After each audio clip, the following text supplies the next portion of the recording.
Sejam bem-vindos ao canal Literanálise. Meu nome é João Mazelli Gouveia e nesse vídeo nós iremos fazer uma análise de mais um conto de Machado de Assis chamado A Cartomante. Eu venho analisando aí, né, o que o YouTube me mostra, né, do que vocês acessam aqui no canal e os vídeos de contos que eu fiz lá atrás, né, analisando contos lá atrás, são ainda os mais vistos, né?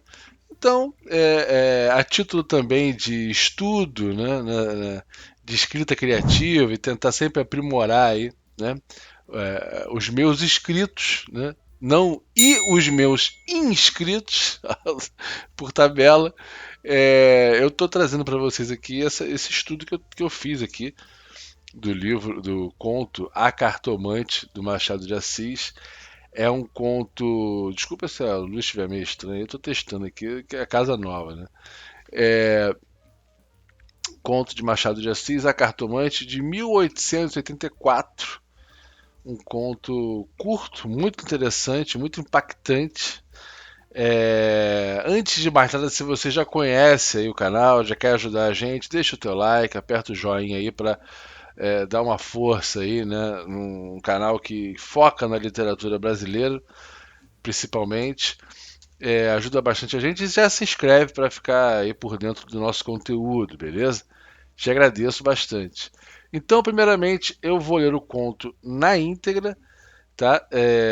Se você já quiser já conhecer, já tiver lido, né, e quiser pular, aqui na descrição, aqui embaixo vai aparecer o minuto, a minutagem, mas geralmente aparece também aqui na barra do YouTube, né? Para onde você pode pular, para onde começa a análise do conto, tá?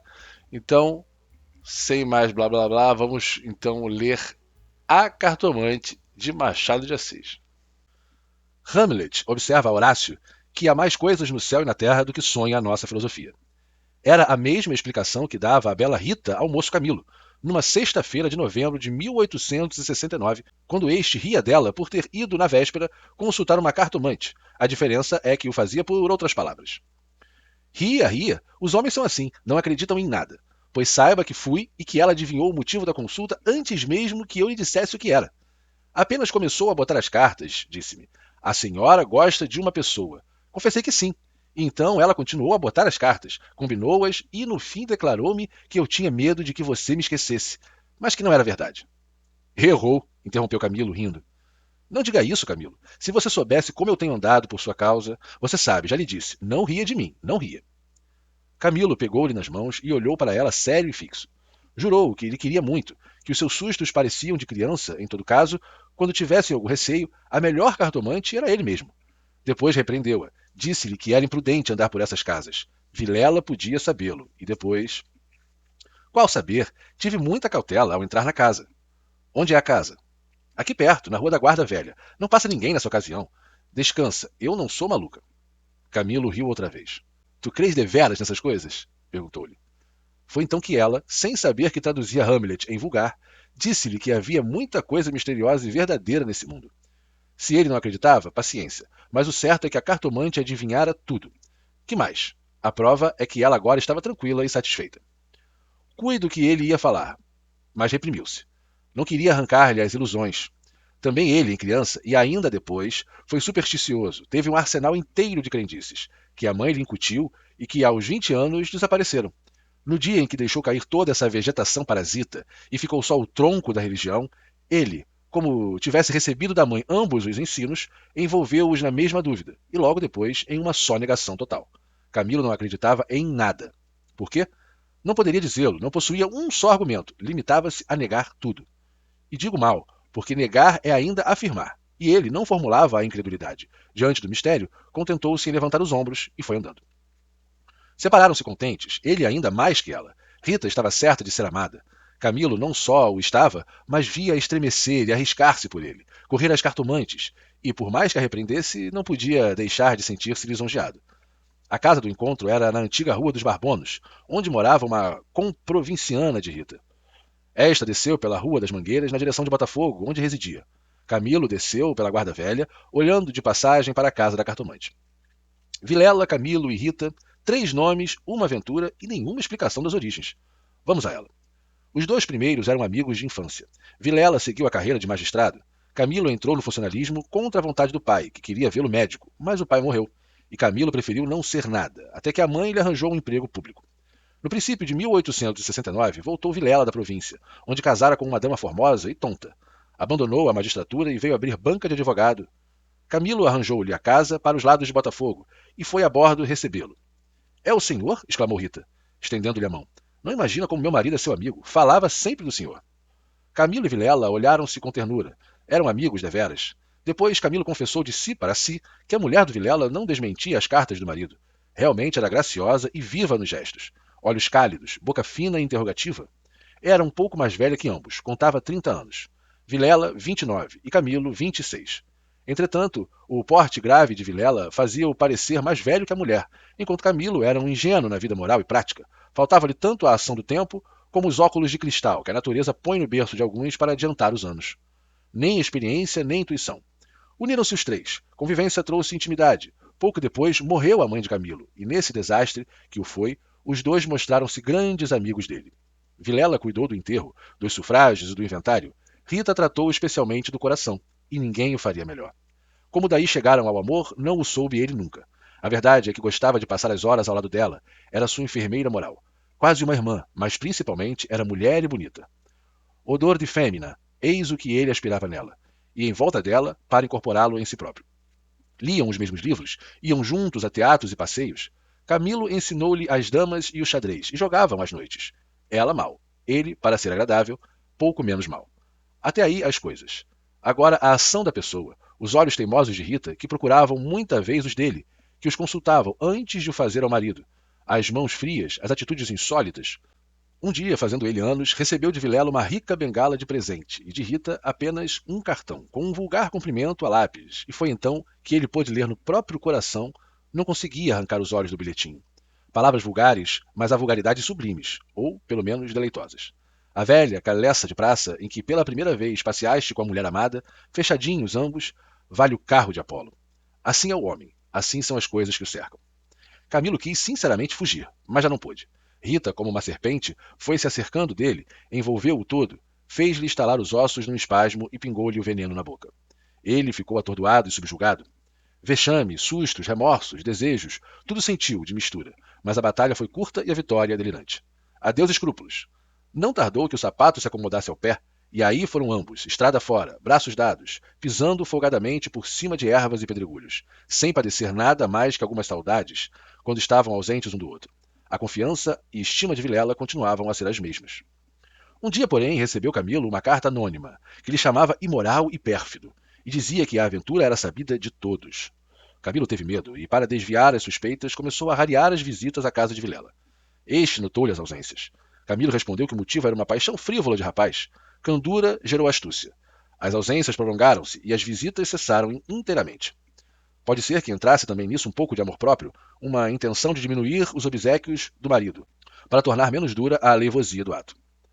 Foi por esse tempo que Rita, desconfiada e medrosa, correu à cartomante para consultá-la sobre a verdadeira causa do procedimento de Camilo.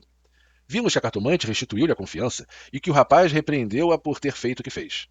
Correram ainda algumas semanas. Camilo recebeu mais 2 ou 3 cartas anônimas, tão apaixonadas que não podiam ser advertência da virtude, mas despeito de algum pretendente, tal foi a opinião de Rita, que por outras palavras mal compostas, formulou este pensamento. A virtude é preguiçosa e ávara. Não gasta tempo nem papel. Só o interesse é ativo e prodígio. Nem por isso Camilo ficou mais sossegado. Temia que o anônimo fosse ter com Vilela e a catástrofe viria então sem remédio. Rita concordou. Era possível. Bem, disse ela, eu levo os sobrescritos para comparar a letra com a das cartas que lá aparecerem. Se alguma for igual, guardo-a e rasgo-a. Nenhuma apareceu. Mas daí a algum tempo, Vilela começou a mostrar-se sombrio, falando pouco, como desconfiado. Rita deu-se pressa em dizê-lo ao outro, e sobre isso deliberaram. A opinião dela é que Camilo devia tornar à casa deles, tatear o marido e pode ser até que lhe ouvisse a confidência de algum negócio particular. Camilo divergia. Aparecer depois de tantos meses era confirmar a suspeita ou denúncia. Mais valia acautelarem-se, sacrificando-se por algumas semanas. Combinaram os meios de se corresponderem em caso de necessidade e separaram-se com lágrimas. No dia seguinte, estando na repartição, recebeu Camilo este bilhete de Vilela. Vem já já à nossa casa. Preciso falar-te sem demora. Era mais de meio-dia. Camilo saiu logo na rua, advertiu que teria sido mais natural chamá-lo ao escritório, porque em casa. Tudo indicava matéria especial, e a letra, fosse realidade ou ilusão, afigurou-se-lhe trêmula. Ele combinou todas essas coisas com a notícia da véspera. Vem já já à nossa casa. Preciso falar-te sem demora, repetia ele com os olhos no papel. Imaginariamente, viu a ponta da orelha de um drama. Rita subjugada e lacrimosa, Vilela indignado, pegando da pena e escrevendo o bilhete, certo de que ele acudiria, e esperando-o para matá-lo. Camilo estremeceu. Tinha medo. Depois sorriu amarelo e, em todo caso, repugnava-lhe a ideia de recuar. E foi andando. De caminho, lembrou-se de ir à casa. Podia achar algum recado de Rita que lhe explicasse tudo. Não achou nada. Nem ninguém. Voltou à rua, e a ideia de estarem descobertos parecia-lhe cada vez mais verossímil. Era natural uma denúncia anônima, até da própria pessoa que o ameaçara antes. Podia ser que Vilela conhecesse agora tudo. A mesma suspensão das suas visitas, sem motivo aparente, apenas com um pretexto fútil, viria a confirmar o resto. Camilo ia andando inquieto e nervoso. Não relia o bilhete, mas as palavras estavam decoradas, diante dos olhos, fixas, ou então, o que era ainda pior, eram-lhe murmuradas ao ouvido com a própria voz de Vilela. Vem já já à nossa casa. Preciso falar-te sem demora. Ditas assim, pela voz do outro, tinham um tom de mistério e ameaça. Vem já já para quê? Era perto de 1 hora da tarde. A comoção crescia de minuto a minuto. Tanto imaginou o que se iria passar que chegou a crê-lo e vê-lo. Positivamente tinha medo. Entrou a cogitar em ir armado, considerando que, se nada houvesse, nada perdia, e a preocupação era útil. Logo depois, rejeitava a ideia, vexado de si mesmo, e seguia, picando o passo na direção do Largo da Carioca para entrar num tílburi. Chegou, entrou e mandou seguir a trote largo. Quanto antes melhor, pensou ele. Não posso estar assim. Mas o mesmo trote do cavalo veio agravar-lhe a comoção. O tempo voava e ele não tardaria a entestar com o perigo. Quase no fim da rua da Guarda Velha, o tílburi teve de parar. A rua estava atravancada com uma carroça que caíra. Camilo, em si mesmo, estimou o obstáculo e esperou. No fim de 5 minutos, reparou que, ao lado, à esquerda, ao pé do tílburi, ficava a casa da cartomante, a quem Rita consultara uma vez, e nunca ele desejou tanto crer na lição das cartas. Olhou, viu as janelas fechadas, quando todas as outras estavam abertas e pejadas de curiosos do incidente da rua. Dir-se-ia a morada do indiferente destino. Camilo reclinou-se no tílburi para não ver nada. A agitação dele era grande, extraordinária, e do fundo das camadas morais emergiam alguns fantasmas de outro tempo. As velhas crenças e as superstições antigas. O cocheiro propôs-lhe voltar à primeira travessa e ir por outro caminho. Ele respondeu que não, que esperasse. Inclinava-se para fitar a casa. Depois fez um gesto incrédulo. Era a ideia de ouvir a cartomante que lhe passava ao longe, muito longe, com vastas asas cinzentas. Desapareceu, reapareceu, mas daí a pouco moveu outra vez as asas, mais perto, fazendo uns giros concêntricos. Na rua gritavam os homens, safando a carroça. Anda, agora, empurra, vá, vá. Daí a pouco estaria removido o obstáculo. Camilo fechava os olhos, pensava em outras coisas, mas a voz do marido sussurrava-lhe a orelhas as palavras da carta. Vem já já. E ele via as contorções do drama e tremia. A casa olhava para ele, as pernas queriam descer e entrar. Camilo achou-se diante de um longo véu opaco. Pensou rapidamente no inexplicável de tantas coisas. A voz da mãe repetia-lhe uma porção de casos extraordinários. E a mesma frase do príncipe da Dinamarca reboava-lhe. Há mais coisas no céu e na terra do que sonha a filosofia. Que perdia ele se... Deu por si na calçada, ao pé da porta. Disse ao cocheiro que esperasse e rápido enfiou pelo corredor e subiu a escada. A luz era pouca, os degraus comidos dos pés, o corrimão pegajoso, mas ele não viu nem sentiu nada. Trepou e bateu.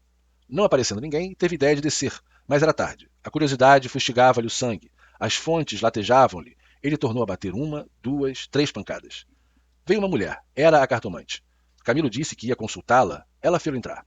Dali subiram ao sótão, por uma escada ainda pior que a primeira e mais escura. Em cima havia uma salinha, mal alumiada por uma janela, que dava para o telhado dos fundos.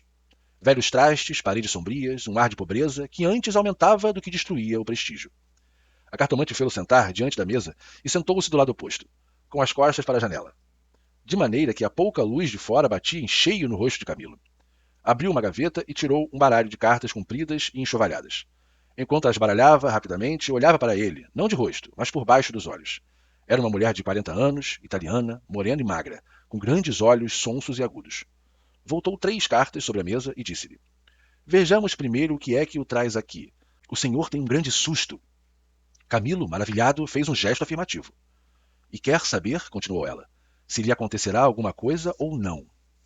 A mim e a ela, explicou vivamente ele. A cartomante não sorriu. Disse-lhe só que esperasse. Rápido pegou outra vez das cartas e baralhou-as, com os longos dedos finos de unhas descuradas. Baralhou-as bem, transpôs os maços, 1, 2, 3 vezes, depois começou a estendê-las. Camilo tinha os olhos nela, curioso e ansioso. As cartas dizem-me... Camilo inclinou-se para beber uma a uma as palavras. Então ela declarou-lhe que não tivesse medo de nada. Nada aconteceria nem a um nem a outro. Ele, o terceiro, ignorava tudo. Não obstante, era indispensável muita cautela. Ferviam invejas e despeitos. Falou-lhe do amor que os ligava, da beleza de Rita. Camilo estava deslumbrado. A cartomante acabou, recolheu as cartas e fechou-as na gaveta. A senhora restituiu-me a paz ao espírito, disse ele estendendo a mão por cima da mesa e apertando-a da cartomante. Esta levantou-se, rindo. Vá, disse ela. Vá, ragazzo inamorato. E de pé, com o dedo indicador, tocou-lhe na testa. Camilo estremeceu como se fosse a mão da própria Sibila e levantou-se também. A cartomante foi à cômoda, sobre a qual estava um prato com passas, tirou um cacho destas, começou a despencá-las e comê-las, mostrando 2 fileiras de dentes que desmentiam as unhas. Nessa mesma ação comum, a mulher tinha um ar particular. Camilo, ansioso por sair, não sabia como pagasse, ignorava o preço. Passas custam dinheiro, disse ele, afinal, tirando a carteira. Quantas quer mandar buscar? Pergunte ao seu coração, respondeu ela. Camilo tirou uma nota de 10.000 réis e deu-lhe. Os olhos da cartomante fuzilaram. O preço usual era 2.000 réis. Vejo bem que o senhor gosta muito dela, e faz bem. Ela gosta muito do senhor. Vá, vá tranquilo. Olha a escada, é escura. Põe o chapéu. A cartomante tinha já guardado a nota na algibeira e descia com ele, falando com um leve sotaque. Camilo despediu-se dela embaixo e desceu a escada que levava à rua. Enquanto a cartomante, alegre com a paga, tornava acima cantarolando uma barcarola. Camilo achou o Tilbury esperando. A rua estava livre. Entrou e seguiu a trote largo. Tudo lhe parecia agora melhor. As outras coisas traziam outro aspecto. O céu estava límpido e as caras joviais. Chegou a rir dos seus receios, que chamou pueris, recordou os termos da carta de Vilela e reconheceu que eram íntimos e familiares. Onde é que ele lhe descobriria a ameaça? Advertiu também que eram urgentes e que fizera mal em demorar-se tanto. Podia ser algum negócio grave, gravíssimo. Vamos, vamos depressa, repetia ele ao cocheiro. E consigo, para explicar a demora ao amigo, engenhou qualquer coisa. Parece que formou também o plano de aproveitar o incidente para tornar a antiga assiduidade. De volta com os planos, reboavam-lhe na alma as palavras da cartomante. Em verdade, ela adivinhara o objeto da consulta, o estado dele, a existência de um terceiro, por que não adivinharia o resto? O presente que se ignora vale o futuro. Era assim, lentas e contínuas, que as velhas crenças do rapaz iam tornando ao de cima, e o mistério empolgava-o com as unhas de ferro. Às vezes queria rir, e ria de si mesmo, algo vexado, mas a mulher, as cartas, as palavras secas e afirmativas, a exortação, vá, vá, ragazzo inamorato. E no fim, ao longe, a barcarola da despedida, lenta e graciosa, tais eram os elementos recentes que formavam, com os antigos, uma fé nova e vivaz. A verdade é que o coração ia alegre e impaciente, pensando nas horas felizes de outrora e nas que haviam de vir. Ao passar pela glória, Camilo olhou para o mar, estendeu os olhos para fora, até onde a água e o céu dão um abraço infinito, e teve assim uma sensação de futuro longo, longo, interminável. Daí a pouco chegou à casa de Vilela, apeou-se, empurrou a porta de ferro do jardim e entrou. A casa estava silenciosa. Subiu os 6 degraus de pedra e mal teve tempo de bater. A porta abriu-se e apareceu-lhe Vilela. Desculpa, não pude vir mais cedo. Que há? Vilela não lhe respondeu. Tinha as feições decompostas. Fez-lhe sinal e foram para uma saleta interior.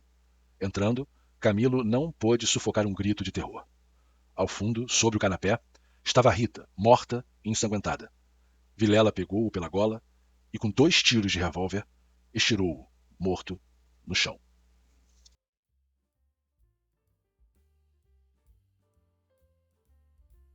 Pois é, esse foi o conto A Cartomante de Machado de Assis. Vamos bater um papo aqui agora sobre esse conto. Você já fica convidado aí a deixar nos comentários as suas impressões, né? As suas reflexões, concordar ou discordar do que eu falar aqui. Eu vou dar algumas posições sobre escrita criativa, algumas reflexões pessoais, né? A gente vai tentar desconstruir, analisar esse conto para entender um pouquinho das genialidades do Machado de Assis e entender como é que a gente pode melhorar também, se você gosta de escrever e tal, também melhorar os nossos escritos, né? Se inspirando e tentando entender a engenharia do conto do Machado de Assis. Antes de mais nada, eu não tô, as coisas que eu vou apontar aqui Eu não sei, não conversei com o Machado de Assis para saber, né? Mas assim, não sabia, não sei se ele realmente pensou em tudo que eu vou dizer, mas como eu gosto de planejar a minha escrita, desde um conto curto até um romance, eu gosto de ter as coisas meio planejadas. Eu pensei com essa cabeça de engenheiro, entendeu? Mas vale, mesmo que seja um escritor que não planeje tanto, que você não seja um escritor que planeje tanto, é legal a gente entender, tentar entender essas estruturas, né? Acho que vale a pena, né? Afinal, você está aqui para uma análise de conto, você sabe muito bem do que eu estou falando, né? Bom, primeiramente, galera, eu queria entender com vocês a significação mais ampla desse conto, né? Do que se trata esse conto? É uma coisa que eu sempre recomendo às pessoas quando, mesmo que já tenham pensado numa sinopse de um conto, numa linha de acontecimentos, é sobre o quê? O seu conto é sobre o quê? Né? Não, eu não quero saber a sinopse, não quero uma frase, um parágrafo, não é isso. Não quero, sabe, um resumo, não é isso.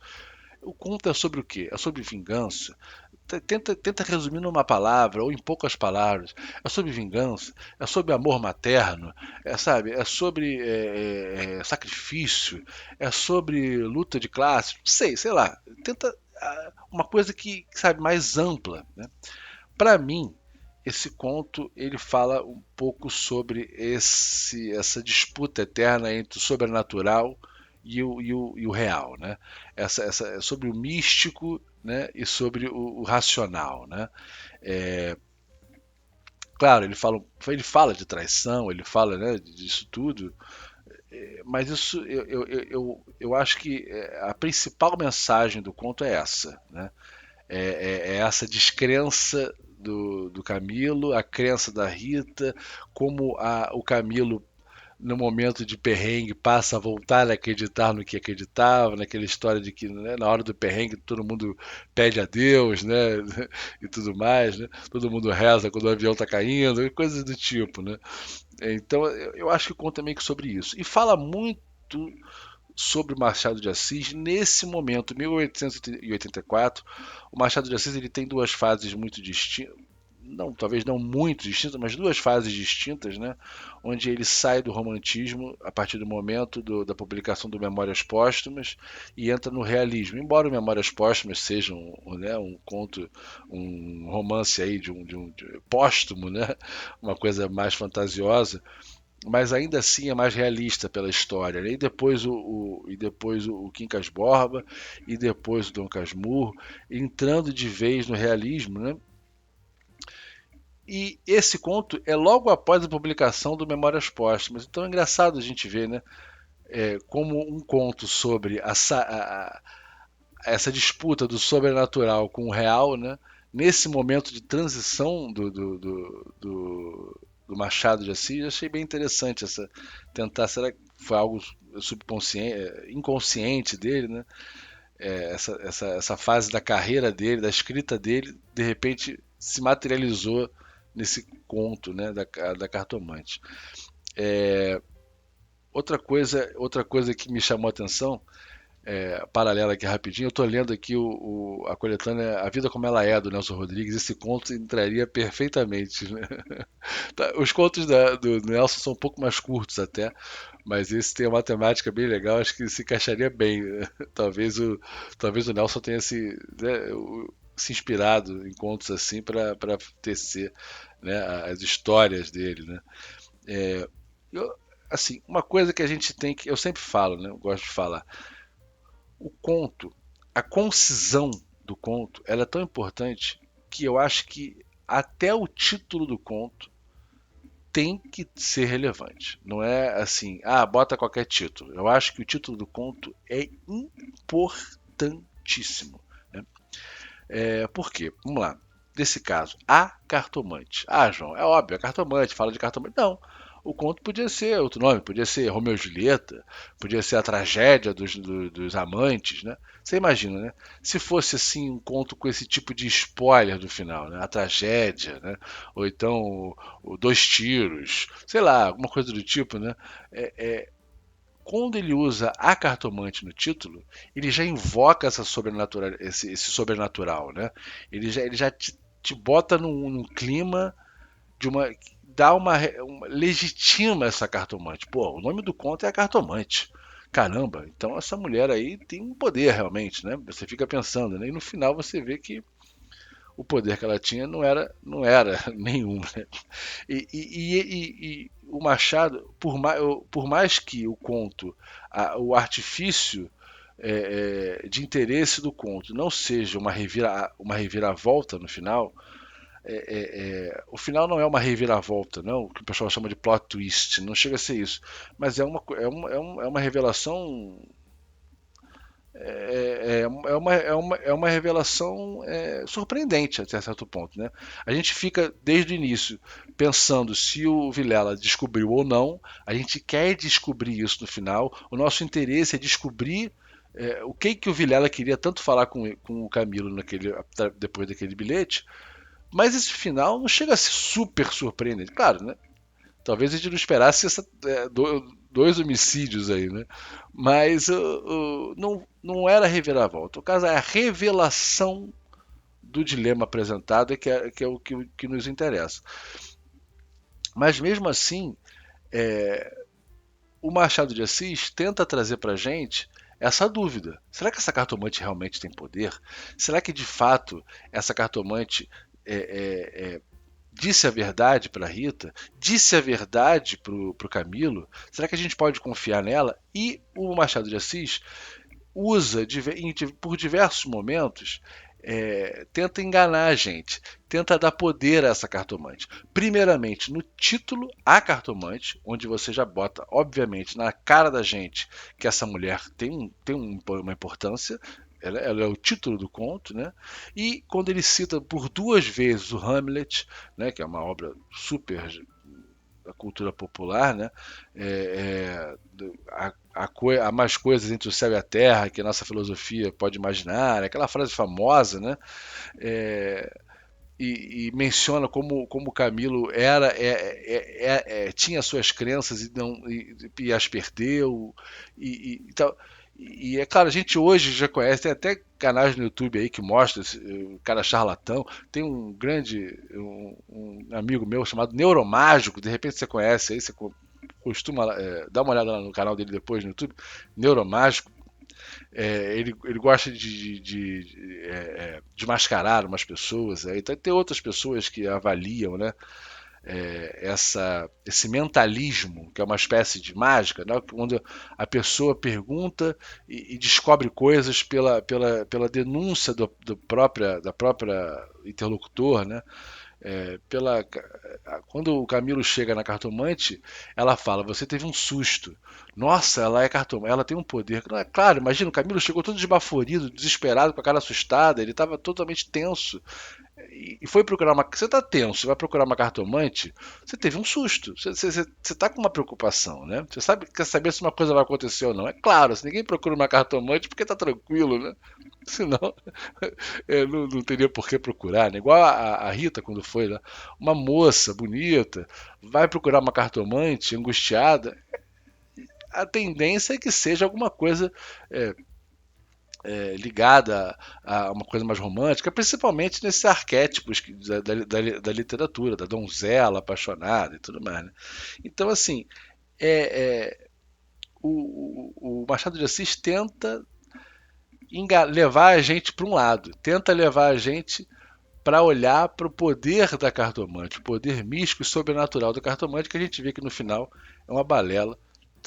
A gente é surpreendido aí, não só pelo erro da cartomante, como pelo desfecho, né, trágico da situação. Né? Mais outra coisa que me faz pensar na significação do conto é essa ansiedade, né? Essa mania que a gente tem sempre de querer adivinhar o futuro, pensar no futuro, ou ficar com o futuro, né, ao invés de resolver. Você viu o Camilo, ao invés de ir logo naquele lugar, ele até queria chegar lá logo, né? Mas o primeiro obstáculo que ele teve, o cara do Tilbury, o Tilbury é tipo uma carroça, né? um cocheiro. Até sugeriu que ele dessem a volta na rua e fosse pelo outro lado. Ele não. Vamos esperar. Quer dizer, ele deu aquela atrasada, né? Tipo aquela coisa, a gente recebe um e-mail que a gente tem que saber um resultado de alguma coisa, um exame que a gente está preocupado, a gente fica postergando aquilo, a gente não abre o exame na hora, ou vê uma mensagem de alguém de áudio, tá brigando, não vou ouvir agora, vou ouvir depois. Como se postergar isso fosse adiantar alguma coisa, não vai adiantar nada, né? E eu fico pensando aqui, será que essa demora para o Camilo chegar lá na casa do Vilela piorou a situação? Será que se o Vilela chamasse ele na hora, se o Vilela chamasse ele fosse direto para a casa do Camilo, será que talvez o Vilela não teria feito o que fez? Poderia ser uma quizumba, bate-boca só, mas será que o fato do Camilo não atender rapidamente ao chamado do Vilela o irritou ainda mais, ou deu certeza da traição? De repente o Vilela tinha recebido a denúncia, estava com uma dúvida e falou: não, vou chamar o Camilo aqui para tirar limpo isso aqui. E se o Camilo chegasse rapidamente, ele tirava a dúvida ali, dava uma mentirinha e passava, né? Mas não, o fato do Camilo ter demorado para chegar, de repente fez ele interpelar ainda mais a Rita, perdeu a cabeça, fez o que fez, e quando o Camilo chegou, ele não tinha mais o que fazer, deu fim ao Camilo também. Então fica essa outra significação aí da parte da nossa ansiedade e tudo mais, né? Eu queria ressaltar o início do conto, como o conto, a concisão é importante, né? Como o Machado conseguiu fazer esse conto em 7 páginas ali e tal, até menos, dependendo da diagramação. O primeiro parágrafo, ele cita o Hamlet, né, legitimando a cartomante. Ele já dá, no primeiro parágrafo, o Machado de Assis já te apresenta a atmosfera, tá? Em um parágrafo. O segundo parágrafo, ele apresenta os dois personagens principais, que são a Rita e o Camilo. Tem a cartomante, tem o Vilela, mas eu acredito que os dois principais da situação, o principal talvez seja o Camilo, né? Mas a Rita é super importante também. E ele apresenta no segundo parágrafo, só no segundo, já os dois personagens. Você já conhece, já sabe o estilo da Rita, você já sabe o estilo do Camilo, e ele usa o diálogo para passar isso para gente, que é um artifício ótimo. O diálogo é perfeito para você construir um personagem para o leitor, né? E para a gente como leitor, para a gente entender o personagem. É o jeito que fala, né? É um trejeito quando fala que mexe o cabelo, né? Alguma descrição que o escritor usa é maneira, talvez a maneira mais perfeita de você contar como é alguém é mostrar essa pessoa num diálogo, numa conversa, né? Falando alguma coisa. Então, no segundo parágrafo, o Machado de Assis consegue trazer para a gente os dois personagens através de um diálogo. Só 2 parágrafos até agora. E no terceiro, ele apresenta o conflito. Ele apresenta no final, menciona o Vilela, você já entende rapidamente que é um casal preocupado com um outro homem. Você já entende ali que tem alguma coisa de errado, tem um triângulo amoroso rolando, né? Então, em 3 parágrafos, o Machado de Assis consegue trazer para a gente o conto inteiro, basicamente, né? A atmosfera, os personagens e o conflito. Lembrando que esse conto foi publicado em um jornal. Então, o Machado de Assis ele não tinha um espaço à vontade. Ele já tinha que lutar ali, provavelmente, né, com uma restrição de espaço. Bom, e falando aqui um pouco sobre o final, né? Lembrando que o final é ideal, é o final ideal para conto, né? Aquele final que corta, né? Deixa aquilo te trava no meio da respiração, né? Meio que assim, eu li esse conto para minha filha de 11 anos, a cara dela no final era isso aqui. Parecia um meme, é muito engraçado. Realmente ela tomou um espanto na cara, né? E é engraçado porque ele estica a atenção. A partir do momento que o Camilo recebe a carta, puxa-se a corda da atenção. Quem usa bem essa analogia é o Eduardo Spohr, né? Puxa-se a corda do arco flecha, né? Aquela tensão é gerada e ele fica, né? Começa a gerar aquela paranoia. Não, vou lá, eu vou chegando lá. Aí vai, para, não vou. Ai, meu Deus do céu, vou na cartomante. Fica aquela tensão. A tensão dá uma afrouxada quando a cartomante desmente tudo e fala que ele pode ir tranquilo. A gente dá aquela relaxada. O mundo é lindo, né? Caminha, né? O personagem caminha olha o mar, olha o céu azul, acha graça da preocupação que ele tinha. Começa já a ver no bilhete, não, mas é assim que ele fala mesmo, não tem que me preocupar, blá, blá, blá, blá. E aí a tensão é puxada de novo nas três últimas linhas do conto é que a gente tem a grande revelação final, que é essa tragédia absurda, né? Eu queria ressaltar, por que, que o Machado de Assis é tão bom? Por que, que as pessoas falam tanto dele? Como é que a gente pode, não precisa ser uma prosa poética, mas olha como esse parágrafo que fala, eu vou ler só isso para terminar, reler, o parágrafo que fala sobre o histórico das crenças do Camilo, né? Olha como é bem escrito. Aqui para mim são 7 linhas. Olha só que coisa incrível que o Machado de Assis faz, que como é lindo esse parágrafo e como conta tudo em 5 linhas. Como ele consegue, com a beleza e com o cuidado da escolha das palavras e das analogias, como ele consegue passar para a gente uma ideia que provavelmente se estenderia por 3, 4 parágrafos se ele fosse explicar, ele fosse um romance que tivesse tempo. Olha só. Não queria arrancar-lhe as ilusões. Também ele, em criança, e ainda depois, foi supersticioso. Teve um arsenal inteiro de crendices, que a mãe lhe incutiu e que aos 20 anos desapareceram. No dia em que deixou cair toda essa vegetação parasita, quer dizer, as crenças, né, e que ficou só o tronco da religião, ele, como tivesse recebido da mãe ambos os ensinos, envolveu-os na mesma dúvida e logo depois em uma só negação. Camilo não acreditava em nada. Cara, é isso, gente. É fácil, né? É só fazer assim que você vai virar um autor renomado. Não é tão fácil assim, né? Você pescou como é que, com analogias pontuais e precisas, o Machado de Assis conseguiu a concisão necessária para um bom conto. Né? Nada contra contos de 20, 25, 30 páginas, principalmente né, Russo adora fazer contos grandes. Né? Beleza, tem contos ótimos grandes também. Mas olha como ele conseguiu, em 5, 7 linhas de um parágrafo, definir, explicar perfeitamente como o Camilo era daqueles que ele já tinha inclinação para a superstição, para o sobrenatural, só que desacreditou.